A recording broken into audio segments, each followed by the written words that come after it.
Hello, everyone. We are very pleased to have with us here Alex Camilleri, the director of Luzzu. Thank you for being with us today. Unfortunate that we cannot host you in Stockholm. Let's start with the big picture. For many of us, it is an early, if not a first encounter with Maltese cinema. And I'm curious to hear from you about your work, especially with your career thus far being US-centered. What kind of context of Maltese cinema you found yourself working on, or what kind of particular practical aspects that were different in making the film there? Well, first of all, thank you for this kind invitation to your festival. I also wish I could be there, but I'm glad that we can have this chance to speak. Maltese cinema, you're right, is very rare, and so we were making this film not really in a context, but in an absence, and that absence really was something of a primal motivation for this film. I grew up I grew up in the United States shortly after my parents emigrated from Malta. And so I had an exposure to our ancestral home because we would travel back and forth. All of our family were still there. So, we had close ties to the island. And yet I was always an outsider. But having a foot in both worlds, I think helps spur on my imagination to think of this place, which I loved, in more imaginative terms. The distance that I had to it just seemed to fuel my creativity, and I would just dream of telling stories about this place. As I got older and discovered world cinema, I kept expecting to find Maltese films, and it really surprised me that there was nothing really to speak of. That just seemed all the more clear to me then that my mission should be marrying my love of cinema to my love of Malta, and to make the kind of film that I wanted to see, a story that doesn't just feature Malta as a location, of which there are plenty, but a story that makes use of more than the physical beauty, the beauty of the language, the culture, the history, and the people. And so you're right that the context was a really key element here, but it was really a lack of context that was so essential to making this film. And speaking of outsider, the plot of the film itself offers a glimpse into a world that sounds like it was as foreign to you as it is for many of us around the fishing industry and the traditions associated with this. How did you go about researching this aspect of Malta? And as a follow-up question, how did you find a visual form to convey it cinematically? If I had grown up in Malta, I would have been just as much of an outsider to this world as I was as a person who grew up in the United States. I found it so strange that the Maltese fishermen and the Luzzu itself are so iconic of the Maltese Islands, but most Maltese people knew very little about the lives of fishermen who are never far from view. They're always there on the coast. When I started just trying to peel back the curtain a little bit and ask questions, what I found immediately was a incredibly rich world tradition, but that was coming up against this storm of incredibly modern forces like climate change and EU regulation and big business. It seemed at once, you could tell a very timeless story, but it could be compelling because of its modern context and surprising.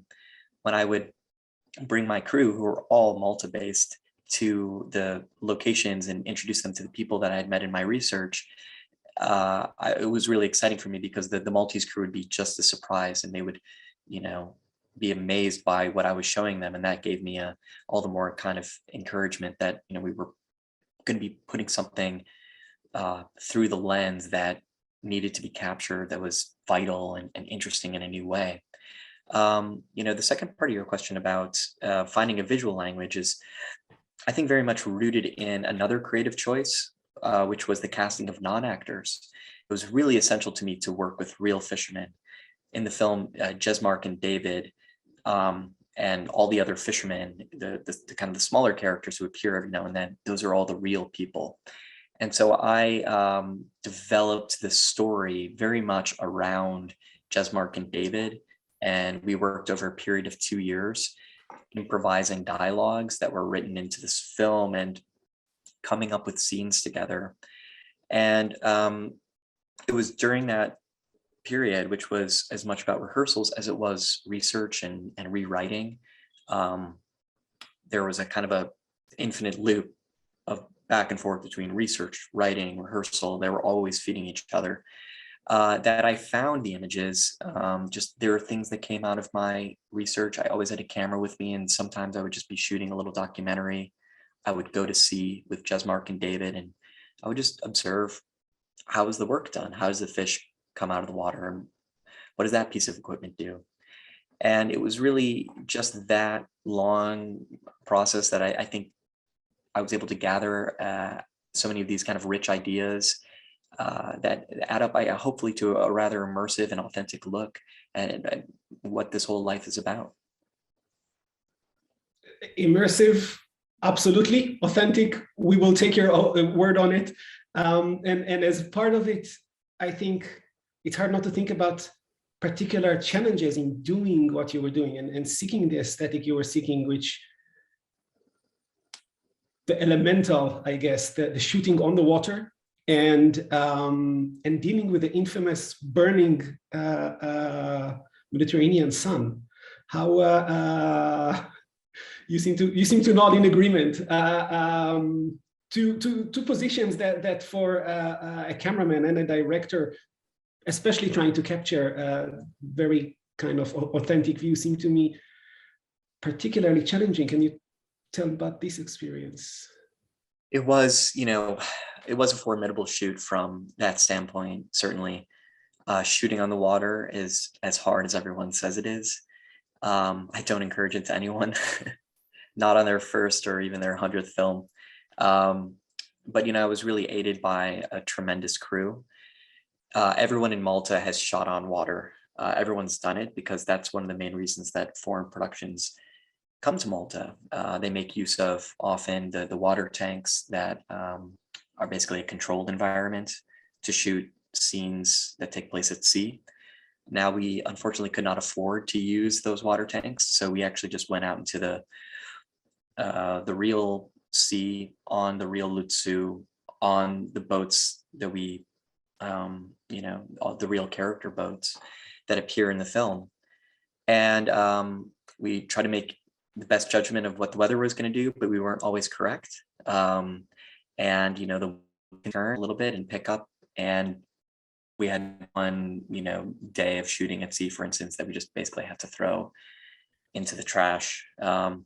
I became very ill during a sequence in the middle of the film, which is when Jesmark kind of goes black market fishing for the first time. It's the sequence at night. I became ill. One of the actors became ill.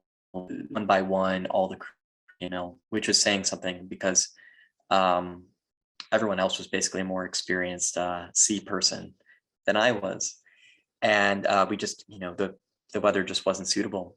I do remember that it was almost miraculous. We were facing kind of the worst possible outcome, which was having to turn back to sea and just not being able to complete our scenes. And we were about to make that really kind of crushing decision when Uday, who's the immigrant sea worker, who's played by a real guy named Uday, and he'd become ill, but then all of a sudden he got this burst of energy and he just started acting out the scene. He started acting out the rest of the scene that we still had to shoot. And he was so good, it like put a spell on us, and like the seasickness left our bodies, and we picked up our cameras and picked up our microphones and just started shooting it because it was too good to let it go. And it really felt like a little miracle. And it was those kind of moments that made me really glad for my cast and crew, because it was that kind of film where you're all in the same boat, literally, and the only way to get through it is together. And I'm really thankful that I had that support. Sounds like a fascinating experience. And while we're talking about the film's unique aesthetic, the shooting on the water and aspiring for this authentic view has an interesting relation to the sound of the film, which of course captures a lot of the sea and the environment, but also with at times with many more kind of expressive elements, really hunting music and sound more generally that are worked in there. Can you tell us about the process of making the soundtrack and kind of layering onto the world that you are capturing? Yeah, are you picking up on the sound design or the score or both?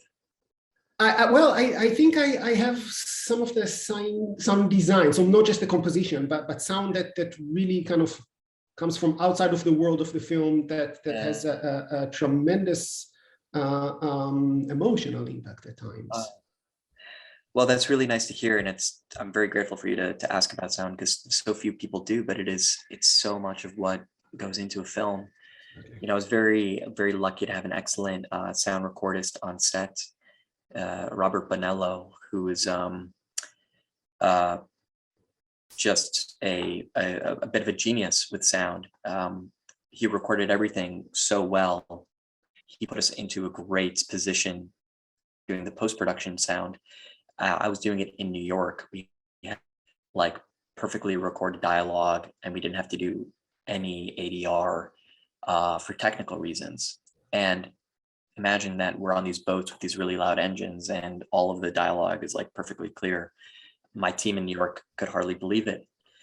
And so when I was working in New York, it was an interesting challenge. I absolutely loved my collaboration with Ryan Billia, who's the post-production sound designer and mixer. And he brought something to the film that I think is so special. He started doing a tremendous amount of research. He literally researched the migration patterns of the birds in the Mediterranean and what birds would be in Malta at the time of when the film takes place. And so he would pull in very specific bird sounds, and he just did all this without being asked. So that was the sort of meticulous detail he was working on. But it's also true that for almost any other place on Earth, there is a stock sound effects library that you can download, and you could be like street sounds of Morocco or street sounds of Rome. And we didn't have that for Malta, again, because it's such a small place, and why would there ever need to be a sound effects archive about Malta specifically? But Morocco, and it's not Rome. And so we had to do a lot of kind of imagination of finding what Malta sounded like. Ryan had never traveled there, but he was familiar with that part of the world. And so, you know, I would just kind of have to listen to everything and just from memory, be like, okay, yeah, the balance between cars and motorbikes is a little too much cars, so let's bring up, you know, motorbikes. And that was just an interesting exercise of just going from memory and feel and bypassing intellect. Just what does Malta sound like? As a kind of a fun project for us. The result is really powerful. And that's really interesting to hear how it came about. Going back to some of the themes, you mentioned that the EU politics and the global warming kind of unveiled themselves as you were looking into the traditions of fishing and of Luzzu. There is also the prominent theme of starting a family in the film. Was it part of what sent you to the story in the first place? Is this an aspect that was picked up as you were making it? I'm curious because it's an element that I think so universal in the kind of principal emotions that it brings up, and so beautifully mapped into the particular corner of the world and the moment in time. How did the relation between these two thematic elements came into being? Oh, well, thank you about asking about that too, because it's so central to the film. Like I was mentioning before, my process in writing the film was informed by my research and the people that I met. There was a long casting process to find the two lead, and the script was really in a nascent form. So the characters were just starting to get fleshed out, and I was kind of leaving them open so that I could draw from the real people that I met. And when I found Jesmark and David, I fell in love with them immediately, and I wanted to cast them. And as I started to get to know them, I did incorporate aspects of their real lives. I never will forget the day that I met Jesmark, and I was walking back to my car, and I passed his car, and I just looked into the back seat, and it was filled with really dangerous fishing equipment like spears and hooks and all this heavy duty stuff, and a baby seat. And I thought that that was such an interesting juxtaposition. I think that that must have been the moment that the idea for this young fisherman to have a child entered my designs for the film. And I learned, of course, that the real Jesmark has he had a baby daughter who was hardly 1 year old at that time, and putting this sort of delicate life in the middle of this world of men and all this kind of dangerous stuff going on, that just seemed so beautiful in a way. I wanted to explore that.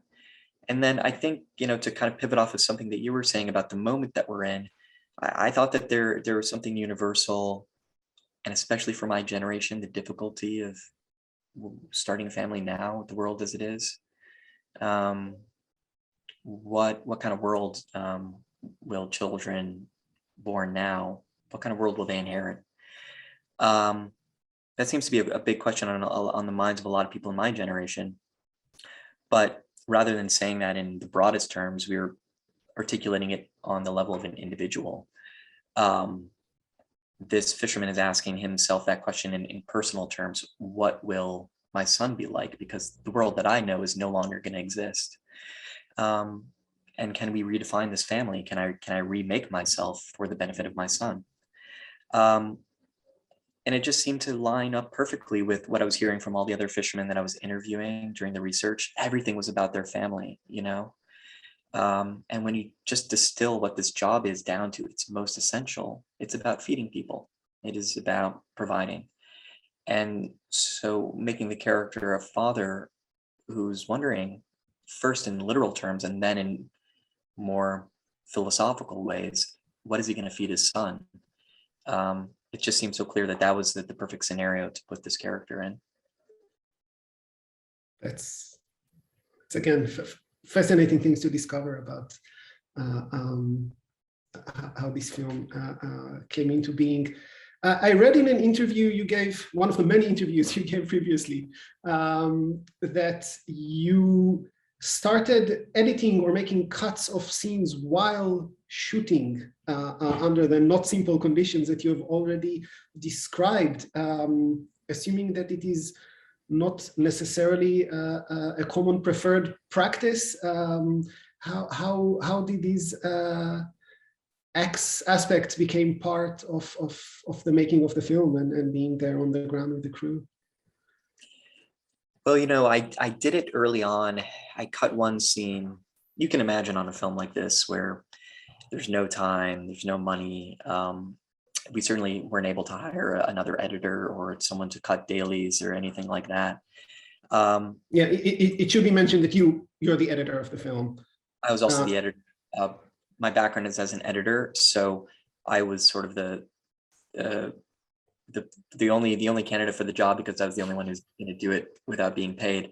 But aside from that fact, I did want to edit kind of early on just to make sure it was working. It's just that, like, okay, is our coverage okay? Are we missing anything? And I did that for one kind of sequence pretty early on in the shoot.